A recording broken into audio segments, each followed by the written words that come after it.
ಪ್ರಧಾನಮಂತ್ರಿಗಳು ಶ್ರೇಷ್ಠ ಅರ್ಥಶಾಸ್ತ್ರಜ್ಞರೂ ಆದ ಮಾನ್ಯ ಡಾಕ್ಟರ್ ಮನಮೋಹನ್ ಸಿಂಗ್ ಜಿಯವರು ನಮ್ಮಿಂದ ಅಗಲಿ ಹೋಗಿದ್ದು ಇಡೀ ಕಾಂಗ್ರೆಸ್ ಪಕ್ಷಕ್ಕೆ ಅಷ್ಟಲ್ಲ, ದೇಶಕ್ಕೆ ಅಷ್ಟೇ ಅಲ್ಲ, ಇಡೀ ವಿಶ್ವಕ್ಕೆ ತುಂಬಲಾರದ ಒಂದು ನಷ್ಟವಾಗಿದೆ. ಡಾಕ್ಟರ್ ಮನಮೋಹನ್ ಸಿಂಗ್ ರವರು ಅವರ ಕಾರ್ಯಕಾಲದಲ್ಲಿ ಇವತ್ತು ರಿಸರ್ವ್ ಬ್ಯಾಂಕ್ ಗವರ್ನರ್ ಆಗಿ, ಪ್ಲಾನಿಂಗ್ ಕಮಿಷನ್ನ ಉಪಾಧ್ಯಕ್ಷರಾಗಿ, ಹಣಕಾಸು ಸಚಿವರಾಗಿ, ಅದಾದ್ಮೇಲೆ 2004ರಿಂದ 2014ರವರೆಗೆ ಪ್ರಧಾನಮಂತ್ರಿಗಳಾಗಿದ್ದರು. ಆ ಸಂದರ್ಭದಲ್ಲಿ ಅವರೇನು ಈ ದೇಶಕ್ಕೆ ವಿಶಿಷ್ಟವಾದಂಥ ಒಂದು ಕೊಡುಗೆಯನ್ನು ಕೊಟ್ಟಿದ್ದಾರೆ. ಅನೇಕ ಬದಲಾವಣೆಗಳ ಮುಖಾಂತರ ದೇಶ ಇವತ್ತು ಆರ್ಥಿಕ ಸಂಕಷ್ಟ ಎದುರಿಸ್ತಾ ಇತ್ತು. ಆ ಸಂಕಷ್ಟ ಎದುರಿಸ್ತಾ ಇರತಕ್ಕಂಥ ಸಂದರ್ಭದಲ್ಲಿ ಇವತ್ತು ಉದಾರೀಕರಣ, ಜಾಗತೀಕರಣ, ಖಾಸಗೀಕರಣದ ಮುಖಾಂತರ ದೇಶದ ಆರ್ಥಿಕತೆಯನ್ನು ಸುಧಾರಣೆ ಮಾಡಿ ಈ ರಾಷ್ಟ್ರವನ್ನು ಮುನ್ನಡೆಸಿದಂಥ ಕೀರ್ತಿ ಡಾಕ್ಟರ್ ಮನಮೋಹನ್ ಸಿಂಗ್ ಅವರಿಗೆ ಸಲ್ತದೆ. ಮತ್ತೆ ಅವರ ಕಾರ್ಯಕಾಲದಲ್ಲಿ ಏನು ನೋಡಿ, ಮಾಹಿತಿ ಹಕ್ಕು ಕಾಯ್ದೆ, ಈ ಮಾಹಿತಿ ಹಕ್ಕು ಕಾಯ್ದೆ ಮುಖಾಂತರ ಇವತ್ತು ಇಡೀ ಜನಸಾಮಾನ್ಯರು ಮಾಹಿತಿ ಪಡೀಲಿಕ್ಕೆ ಏನೊಂದು ಅವಕಾಶ ಸಿಕ್ಕಿದೆ.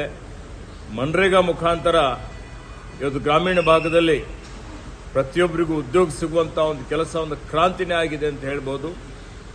ಇವತ್ತೇನು ಶಿಕ್ಷಣ ಹಕ್ಕು ಕಾಯ್ದೆ ತಂದಂಥದ್ದು, ಆಹಾರ ಭದ್ರತೆ ಕಾಯ್ದೆ ತಂದಂಥದ್ದು, ಅನೇಕ ಕ್ರಾಂತಿಕಾರಕ ಕಾಯ್ದೆಗಳನ್ನು ತಂದು ಇವತ್ತು ನಮ್ಮೆಲ್ಲರ ನೆಚ್ಚಿನ ನಾಯಕಿಯಾದಂಥ ಶ್ರೀಮತಿ ಸೋನಿಯಾ ಗಾಂಧಿಯವರ ಒಂದೇನು ಕನಸುಗಳಿದ್ದವು, ಈ ರಾಷ್ಟ್ರದ ಸಾಮಾನ್ಯ ಜನರು ಇವತ್ತು ಅವರಿಗೂ ಎಲ್ಲ ರೀತಿಯ ಸಾಮಾಜಿಕ ನ್ಯಾಯ ದೊರಕಿಸಿಕೊಡುವಂಥ ರೀತಿಯಲ್ಲಿ ಡಾಕ್ಟರ್ ಮನಮೋಹನ್ ಸಿಂಗ್ ರವರು ವಿಶಿಷ್ಟವಾದಂಥ ಕೊಡುಗೆಯನ್ನು ಕೊಟ್ಟಿದ್ದಾರೆ.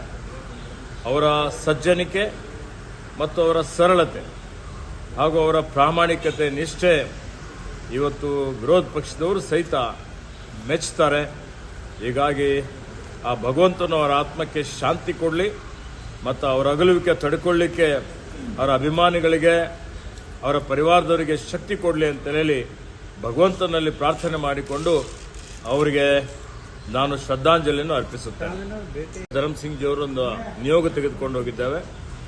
ಪ್ರಧಾನಮಂತ್ರಿಗಳ ಕಚೇರಿಯಲ್ಲಿ ನಾವು ನಮ್ಮ ಬೀದರ್ ಜಿಲ್ಲೆ ಎಲ್ಲ ಶಾಸಕರುಗಳು ಹೋಗಿ ಅವರಿಗೆ ಭೇಟಿ ಮಾಡಿದಂಥ ಸಂದರ್ಭದಲ್ಲಿ ಅತ್ಯಂತ ಸರಳತೆಯಿಂದ ನಮ್ಮ ಪಕ್ಕದಲ್ಲಿ ಬಂದು ಕೂತು ನಮಗೆ ಆತಿಥ್ಯ ಮಾಡಿ ಮಾತನಾಡಿ ಇವತ್ತು ಬೀದರ್ಗೆ ವಿಶೇಷ ಪ್ಯಾಕೇಜ್ ಕೊಡುವಂಥದ್ದಿರ್ಬೋದು, ಮತ್ತು ಇವತ್ತು ಗುರುನಾನಕ್ ದೇವರ ಒಂದು ವಿಶಿಷ್ಟವಾದಂಥ ಒಂದು ಜಯಂತ್ಯೋತ್ಸವ ಸಂದರ್ಭದಲ್ಲಿ ಬೀದರ್ ಜಿಲ್ಲೆಗೆ ಒಂದು ಸುಮಾರು 100 ಕೋಟಿ ರೂಪಾಯಿ ಅನುದಾನ ಕೊಟ್ಟಂಥದ್ದು ಡಾಕ್ಟರ್ ಮನಮೋಹನ್ ಸಿಂಗ್ ರವರು.